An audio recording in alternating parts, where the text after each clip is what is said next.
मध्य प्रदेश के इंदौर में ट्रांसपोर्ट कारोबारी राजा रघुवंशी की मेघालय में हत्या और उनकी पत्नी सोनम की गुमशुदगी के मामले में आज एक बड़ा अपडेट सामने आया है। आपको बता दें कि हनीमून के दौरान 23 मई को एक कपल गायब हो गया था। फिर 2 जून को राजा रघुवंशी का शव एक खड्डे में मिलने के बाद आज यानी 9 जून को उनकी पत्नी सोनम को यूपी के गाजीपुर से हिरासत में ले लिया गया है। प्रारंभिक जांच में सोनम के शरीर पर कोई चोट या मारपीट का निशान नहीं मिला है।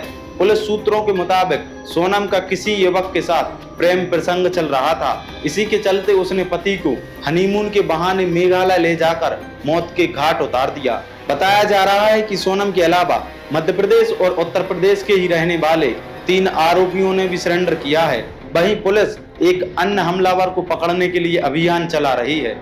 नमस्कार, मैं हूं अर्पित सेन और आप देख रहे हैं रिपब्लिक सागर मीडिया। तो आइए विस्तार से जानते इस पूरे घटनाक्रम को, लेकिन उससे पहले हमारे चैनल को सब्सक्राइब जरूर करें। आपको बता दें कि 20 मई 2025 को इंदौर के ट्रांसपोर्ट कारोबारी राजा रघुवंशी और उनकी पत्नी सोनम ने मेघालय के सुरम्य पहाड़ी इलाकों में हनीमून मनाने की योजना बनाई। यह यात्रा उनके जीवन के सबसे खास पलों में से एक बननी थी, लेकिन यह यात्रा एक भयावह त्रासदी में बदल गई। वहीं 22 मई को दंपत्ति ने सोहरा के मावलखेत गांव की यात्रा की और शिलोंग में सागर सेन सामल से 4 दिन के लिए बाइक किराए पर ली और अगले दिन यानी कि 23 मई को गांव के मुखिया ने पुलिस को सूचना दी कि गोल्डन फाइस ढाबा के पास चाबी लगी लावारिस बाइक खड़ी है। इसके बाद दंपत्ति का परिवार से संपर्क टूट गया और परिजनों ने गूगल सर्च करके एक्टिवा रेंट पर देने वाले की जानकारी निकाली। इसके बाद 27 मई को मंत्री कैलाश विजयवर्गीय ने गृह मंत्री अमित शाह को जानकारी दी और मुख्यमंत्री डॉक्टर मोहन यादव ने मेघालय के मुख्यमंत्री से बात की। 27 मई की शाम को पुलिस सर्चिंग के दौरान 2 बैग पहाड़ी इलाकों में मिले जो बाइक से कुछ दूरी पर खाई में पड़े थे। वहीं 28 मई को सांसद शंकर लाल वानी ने शिलोंग में पुलिस अधिकारियों से मुलाकात की, लेकिन 29 मई को तेज बारिश होने के कारण सर्चिंग रोकनी पड़ी और 30 मई को दोबारा सर्चिंग शुरू हुई, लेकिन देर शाम तक कुछ पता नहीं चला। तो वहीं 2 जून को राजा रघुवंशी का शव एक गहरी खाई में पड़ा मिला और 3 जून को पोस्टमार्टम रिपोर्ट में राजा रघुवंशी की हत्या पेड़ काटने वाले हथियार से होने की पुष्टि हुई। इसके बाद 4 जून को राजा का शव इंदौर लाया गया। तो वहीं 5 जून को शिलोंग के होटल रिसेप्शन में दंपत्ति का सीसीटीवी फुटेज सामने आया। बता दें कि पुलिस अभी भी सोनम की तलाश में जुटी थी और 7 जून को राजा रघुवंशी और सोनम का होटल के बाहर का सीसीटीवी फुटेज भी सामने आया। 8 जून को मुख्यमंत्री डॉक्टर मोहन यादव ने केंद्रीय गृह मंत्री अमित शाह से सीबीआई जांच की सिफारिश की और केंद्रीय मंत्री शिवराज सिंह चौहान ने प्रधानमंत्री नरेंद्र मोदी को पत्र लिखकर सीबीआई जांच का आग्रह किया। लेकिन 9 जून को सोनम यूपी के गाजीपुर स्थित एक ढाबे में मिली और मेघालय पुलिस ने राजा की हत्या में पत्नी सोनम के शामिल होने की जानकारी दी। देखिए, इंदौर में ट्रांसपोर्ट कारोबारी राजा रघुवंशी की शिलोंग में हत्या के बाद लापता उनकी पत्नी सोनम 17 दिन बाद यूपी के गाजीपुर में एक ढाबे पर मिली। इसके बाद मेघालय डीजीपी आई नोंगरांग ने दावा किया कि पत्नी सोनम ने ही पेशेवर हत्यारों को सुपारी देकर यह मर्डर कराया है। तो वहीं इधर सोनम के पिता ने इस बात को मानने से साफ इनकार कर दिया है कि उनकी बेटी ने अपने पति की हत्या कराई होगी। उनका कहना है कि मेरी बेटी बेगुनाह है, मेघालय पुलिस ने उसे फंसाने के लिए झूठी कहानी गढ़ी है। तो वहीं गाजीपुर के जिस ढाबे पर सोनम मिली उसके एक कर्मचारी ने बताया कि सोनम ने मुझसे मोबाइल मांगा और अपनी फैमिली से बात की।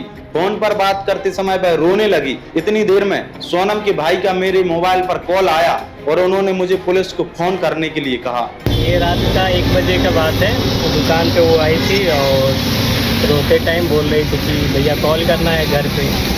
उसके बाद हम अपना मोबाइल लिए, वो अपने घर पे कॉल की। उसके बाद हम बोले आप वहाँ पर जाके बैठ जाइए। पुलिस को कॉल किए, पुलिस आई, उसके बाद वो पुलिस लेके गई है। इतना ही बात है। और ये केस मध्य प्रदेश का जो सोनम और राजा रघुवंशी का वो वाला था। तो वहीं गाजीपुर एसपी इरज राजा ने बताया कि गश्त के दौरान पुलिस कर्मियों ने नंदगंज के काशी ढाबा पर एक महिला को बेहोशी की हालत में पड़ा देखा। पुलिस पूछताछ में पुष्टि हुई कि यह वही सोनम रघुवंशी है जो अपने पति राजा रघुवंशी के साथ शिलोंग में लापता हुई थी। जिला चिकित्सालय में चेकअप के बाद सोनम को वन स्टॉप सेंटर में रखा गया है। तो वहीं उत्तर प्रदेश के ADG law and order Amitabh Yash ने बताया कि सोनम ने सुबह लगभग 3 बजे अपने परिवार को फोन किया और बताया कि वह बनारस गाजीपुर मुख्य मार्ग पर स्थित काशी ढाबे पर है। ये जानकारी सोनम के परिजन ने इंदौर पुलिस को दी और इंदौर पुलिस ने गाजीपुर पुलिस से संपर्क किया। गाजीपुर पुलिस ने सोनम को बरामद किया और उन्हें तत्काल अस्पताल ले गए, जहां पर उनकी मेडिकल जांच की गई। तो वहीं सोनम के पिता देवी सह ने बताया है कि रात करीब 2 बजे सोनम गाजीपुर के एक ढाबे पर पहुंची थी। यहाँ ढाबे वाले से कहकर भाई गोविंद को कॉल किया।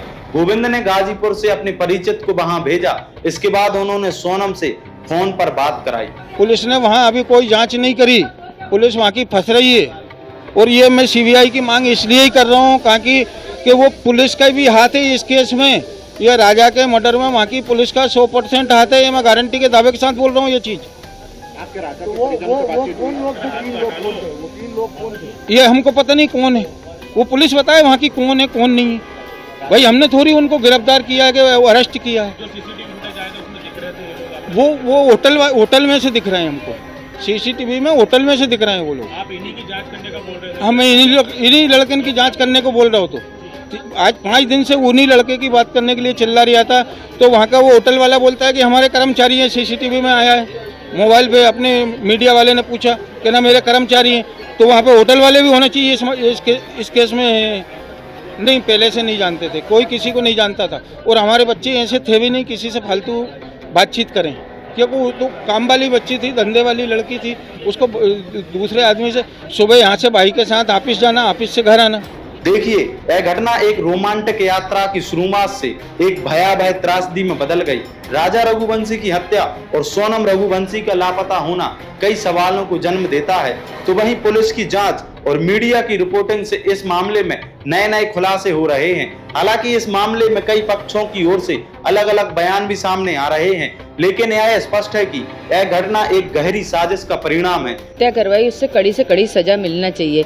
मेरा बच्चा किस हालत में था, कैसा तड़पा था, और अगर वो सोनम उससे इतना प्यार करती थी तो वो राजा को छोड़ के इस हालत में नहीं जा सकती थी। और सोनम सुरक्षित कैसी है, सोनम के ऊपर एक खरोच क्यों नहीं आया?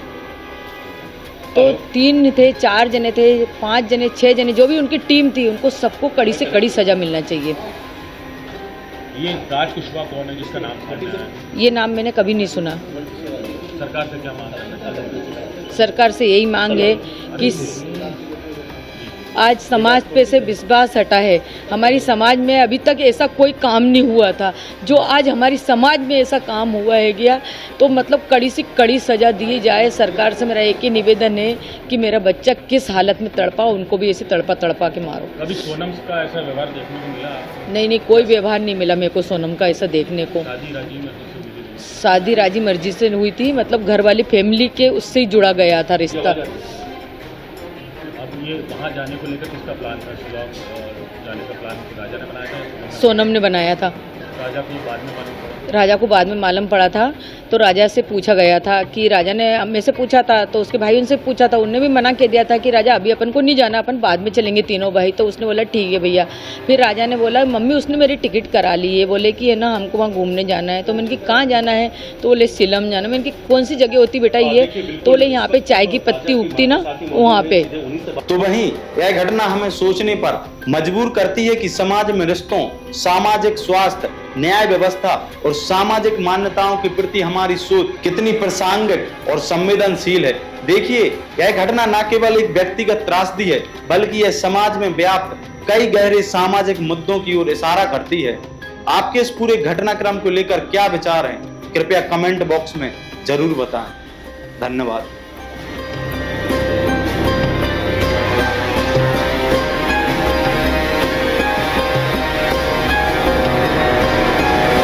सोनालिका ट्रैक्टर्स के अधिकृत dealer Sakshi tractors and Motors में आपका स्वागत है। वीरेंद्र पूनम पटेल के नेतृत्व में हमारा शोरूम आपको दे रहा है सबसे बेहतरीन सोनालिका ट्रैक्टर्स की पूरी रेंज, वो भी एक ही दाम पर।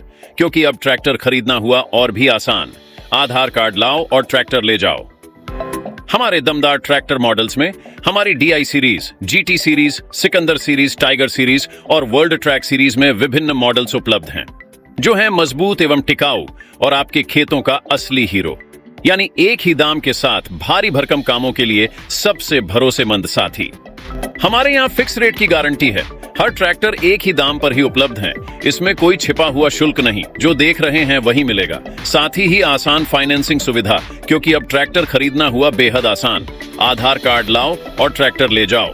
फाइनेंसिंग की सरल प्रक्रिया, जिससे आपके सपनों का ट्रैक्टर जल्द आपके पास हो। तो फिर देर किस बात की है? आज ही आएं और अपने खेत के लिए सबसे बेहतरीन सोनालिका ट्रैक्टर को चुनें। फिक्स रेट और आसान फाइनेंसिंग सुविधा के साथ। आधार कार्ड लाओ और ट्रैक्टर ले जाओ। प्रोपराइटर वीरेंद्र पूनम पटेल की देखरेख में साक्षी ट्रैक्टर्स एंड मोटर्स ने अपनी उत्कृष्ट सेवा और भरोसे से किसानों का दिल जीता है। ऑथोराइज्ड सर्विस सेंटर के साथ हम आपके ट्रैक्टर की लंबी उम्र और बेहतर प्रदर्शन की गारंटी देते हैं। हमारा पता है साक्षी ट्रैक्टर्स एंड मोटर्स, कृषि मंडी के आगे, खुरई रोड, सागर, मध्य प्रदेश। रिपब्लिक सागर मीडिया को सब्सक्राइब अवश्य करें और आप हमारी आने वाली सभी वीडियो को देखना चाहते हैं तो आपको उसके लिए घंटी जरूर दबानी पड़ेगी, ताकि आपको सभी वीडियो की नोटिफिकेशन समय समय पर मिलती रहे। रिपब्लिक सागर मीडिया पर जो भी वीडियो आएगा वह सच की कसौटी पर कसकर ही आएगा।